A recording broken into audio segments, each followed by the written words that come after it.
वेद बातमीचा, लढा सत्याचा, निर्भीड पत्रकारितेचा, राजकारणातील महत्त्वाच्या बातम्यांच्या अपडेटसाठी आजच आपल्या YouTube चॅनेलला क्लिक करा. नमस्कार, आपण पाहत आहात वेद बातमीचा.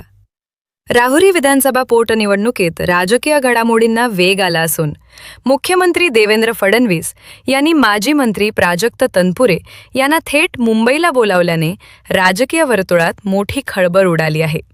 राहुरीच्या राजकारणात नेमकं काय शिजतंय, पाहूयात हा खास रिपोर्ट. राहुरी विधानसभा पोटनिवडणुकीचा रणसंग्राम दिवसेंदिवस रंगत चालला आहे. भाजपाकडून अक्षय कर्डिले यांची उमेदवारी जवळपास निश्चित मानली जात असताना माजी मंत्री प्राजक्त तनपुरे यांच्या भूमिकेकडे सर्वांचे लक्ष लागले आहे.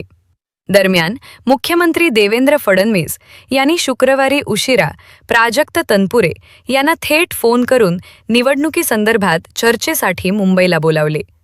मुख्यमंत्री यांच्या निमंत्रणानंतर तनपुरे तातडीने मुंबईकडे रवाना झाले आहेत.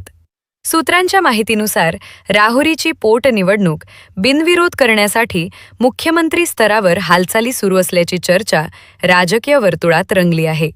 दुसरीकडे प्राजक्त तनपुरे यांनी मतदारसंघात आशीर्वाद यात्रा सुरू ठेवत अपक्ष उमेदवारीच्या हालचालीही वेगाने सुरू केल्याचे दिसून येत आहे. यामुळे राहुरीची पोटनिवडणूक आता जिल्ह्यासह संपूर्ण राज्याच्या राजकारणाचा केंद्रबिंदू बनली आहे.